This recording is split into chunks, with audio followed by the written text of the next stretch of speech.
Olá, estou de volta com o MielomaCast e mais uma vez com a Nutri Marcele Assunção. Esse é o último episódio do especial Nutri Oncológico. E o episódio de agora é Mudanças no intestino, de onde vem e o que fazer.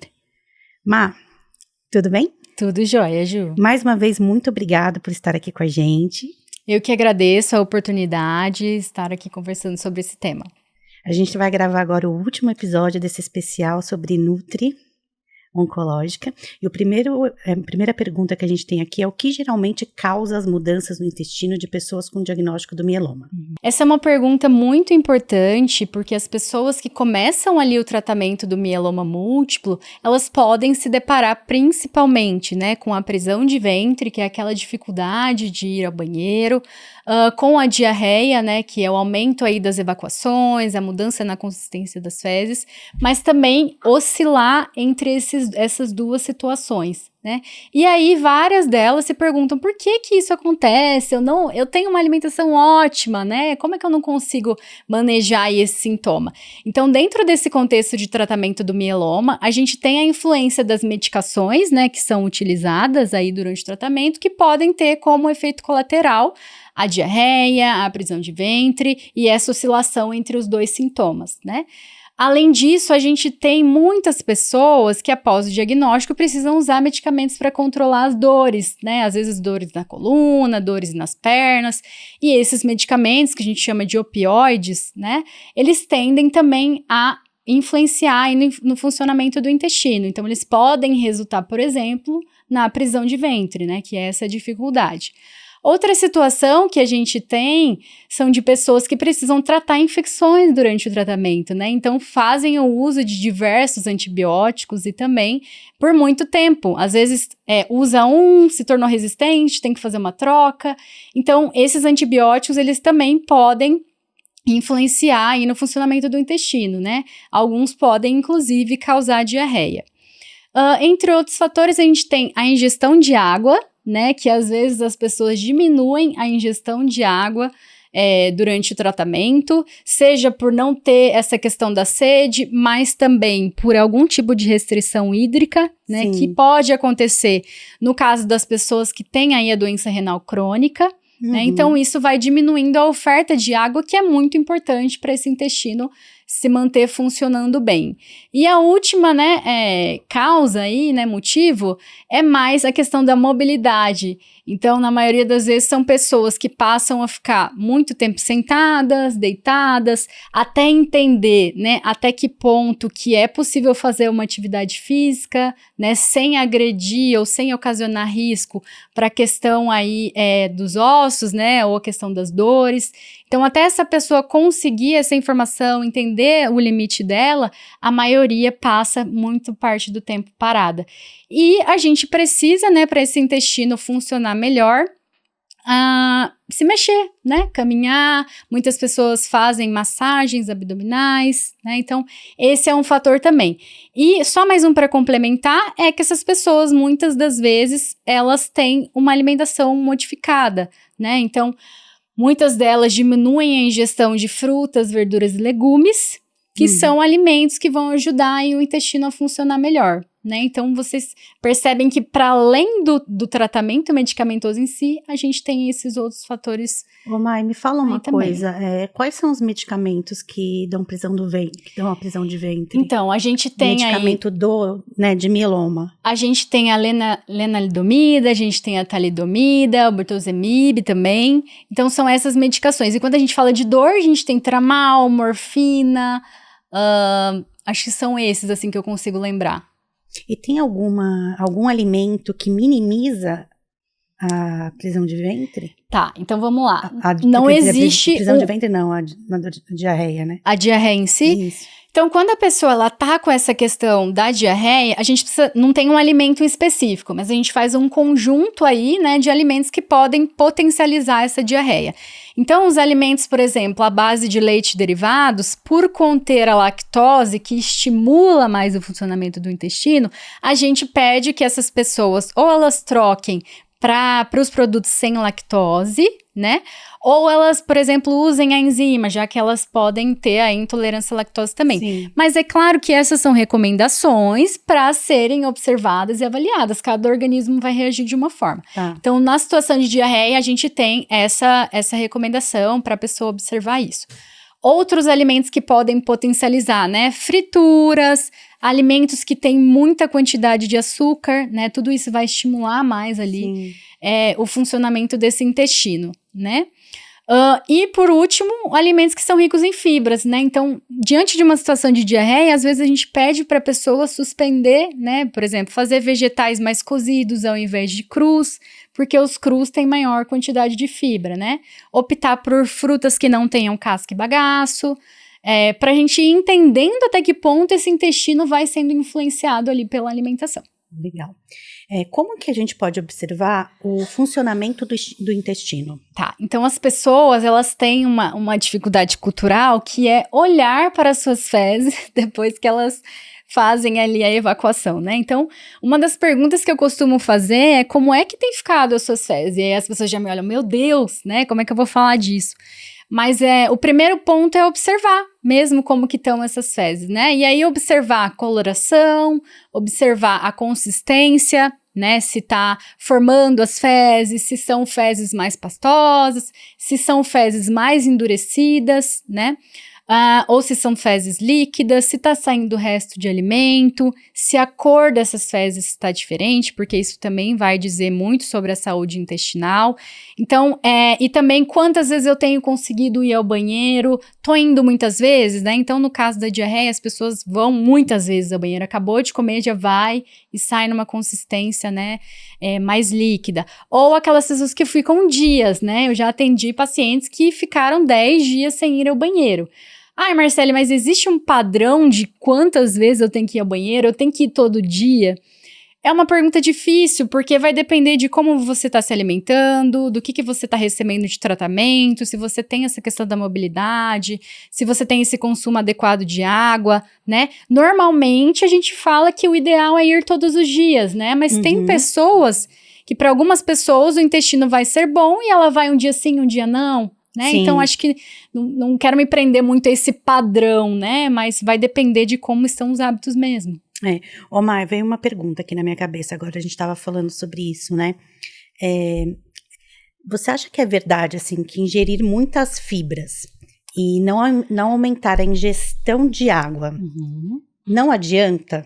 Isso, assim, no caso da prisão de ventre. Da prisão de ventre. Sim, com certeza. Por quê? Porque as fibras, elas trabalham junto com a água, né? Então, a fibra, ela precisa da água ali para que aquelas fezes sejam, a gente fala, mais macias, né? Para que não haja esse endurecimento. Quando eu consumo bastante fibra e não consumo uma quantidade adequada de água, essas fezes, elas vão ali endurecendo cada vez mais, né? Então, às vezes, a gente até tem pessoas com fecaloma. O que é isso, né? Aquele bolo de fezes secos, endurecidos, que ficou ali, né, acumulado, e aí às vezes precisa fazer lavagem intestinal, né, usar óleos.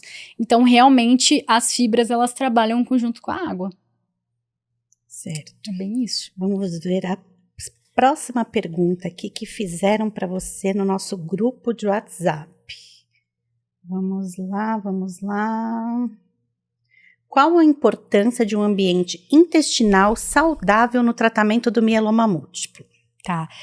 Essa é uma pergunta importante e complexa, né? Hoje em dia a gente já tem estudos só sobre o ambiente intestinal, que a gente chama de microbioma, né? Falando um pouquinho ali sobre as bactérias que existem nesse ambiente, né? Porque o nosso corpo inteiro, ele tem milhares, milhões de bactérias, mas o intestino, ele tem quantidades e tipos ali muito importantes, né? Então, a forma que a gente se alimenta, que a gente tem o nosso estilo de vida, os remédios que a gente recebe, eles vão impactando nesse ambiente intestinal, nesse microbioma, né?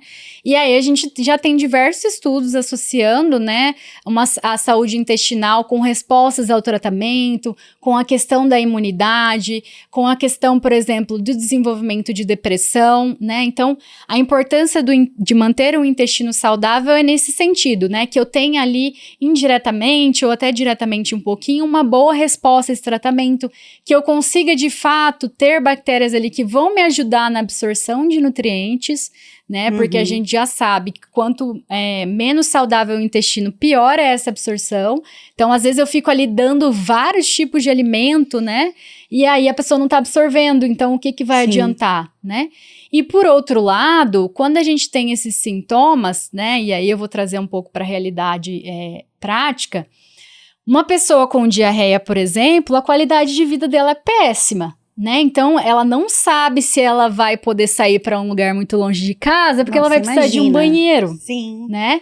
Então, a qualidade de vida é zero. Para além dessa questão que eu falei, né? Absorção de nutrientes e tal, mas vamos voltar para a realidade da pessoa, né? Que é essa questão da qualidade de vida. Fora a dor, né? A dor, Fora que deve ficar toda assada. Isso, né? Então, coitada, é bem né? desconfortável. Já ouvi relatos, assim, de pessoas que ficam anos, tá? Inclusive, a gente discutiu no grupo de líderes que ficam anos com diarreia por causa da medicação, né? E se restringem muito também, porque aí eu fico, meu Deus, o que eu vou comer agora se tudo que eu tô comendo tá saindo, né? Então, influencia na qualidade de vida. E quando a gente pensa na prisão de ventre, também, porque eu não sei se você já ficou alguma vez muitos dias sem ir ao banheiro, mas como a gente fica irritado, incomodado. Sim, eu tenho problema de... Então, eu fico assim, eu chego a ficar 3 dias até sem ir ao banheiro. Exato. É horrível. É horrível, fica aquela dor, aquele estufamento no abdômen, né? Sim. Então, quando a gente fala para além da questão nutricional, né? Mas é a qualidade de vida dessas pessoas, né? Sim. E voltando para a questão da diarreia em si, também da prisão de ventre, isso pode fazer com que a pessoa coma menos, né? Igual eu falei, se restringe mais na intenção de tentar ali manter uma coisa mais confortável, e isso vai novamente piorando o estado nutricional dela, né, e dificultando muitas vezes o tratamento. Me fala uma coisa, Má, no caso da talidomida, ela diminui as contrações do intestino? Ela diminui as contrações do intestino? Pergunta. Ela tende mais a soltar o intestino, né? O que ajuda? O que ajuda? Tá, esse é um dos pontos que eu queria falar, né? Eu falei um pouquinho sobre alimentação em situações aí de diarreia, e aí o que a gente faz, né? A gente faz essas mudanças na alimentação, então eu falei dos leites derivados, eu falei das fibras, né? No caso da diarreia a gente precisa hidratar muito, que é um ponto que eu acabei esquecendo de falar. Então, água, né? Se você não tiver uma restrição, água de coco, enfim. Mas, em situações em que a gente não consegue controlar essa diarreia só com alimentação, entra os suplementos, né, que a gente falou um pouquinho. Então, a gente tem hoje diversos estudos falando aí sobre suplementos à base de fibras, né, que vão ajudar a regularizar esse intestino. A gente tem a glutamina, que é um suplemento que já tem muitos estudos falando que ela é responsável por nutrir os enterócitos, né, que são as células aí intestinais, que muitas vezes estão sofrendo com esses medicamentos. Então, em algumas situações, a gente lança a mão do uso dessa glutamina, né? E por último, os probióticos, né? Que são o quê? Que são bactérias aí que vão ajudar na regularização do intestino. Só que em relação aos probióticos, a gente precisa saber o momento em que a pessoa está do tratamento, né? Por exemplo, existem estudos falando sobre o uso deles, né? Durante o transplante de medula óssea, que muitas vezes são contraindicados pela questão da imunidade, a gente já tem discussões sobre isso. E também a depender do tipo, né? Porque as pessoas até me perguntam, eu posso tomar aqueles iogurtes que tem probióticos? E aí eu falo, mas qual que é o tipo de bichinho que vai ter lá? Qual que é o tipo de bactéria? A gente não consegue saber. Então, quando a gente orienta aí essas pessoas ao uso de probióticos, geralmente a gente faz uma prescrição condizente com o tipo e a quantidade. Então, essa é uma das estratégias além que a gente pode usar. A talidomida da prisão de ventre, porque diminui o movimento do intestino. O que ajuda nesse caso? Fibra não adianta, né? Isso, exatamente. Então, nesse caso, como é um efeito colateral da medicação, a gente tem que tomar muito cuidado, né? Porque geralmente as pessoas, elas tendem a achar que ali consumindo mais fibras, né? Aumentando essa quantidade, isso pode se resolver, mas é um mecanismo diferente. Então, é preciso tomar muito cuidado em relação a isso.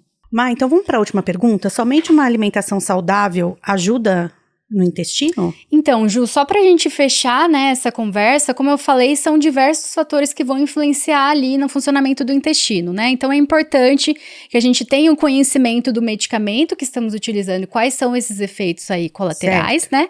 Mas também, além da alimentação, a gente tem a questão da ingestão hídrica, né, da ingestão de água adequada ali para aquela situação e também da questão da mobilidade, né? O quanto que essa pessoa consegue fazer atividade física, é claro que recomendado, dentro do seu limite, do seu momento, porque isso também vai ajudar no bom funcionamento do intestino.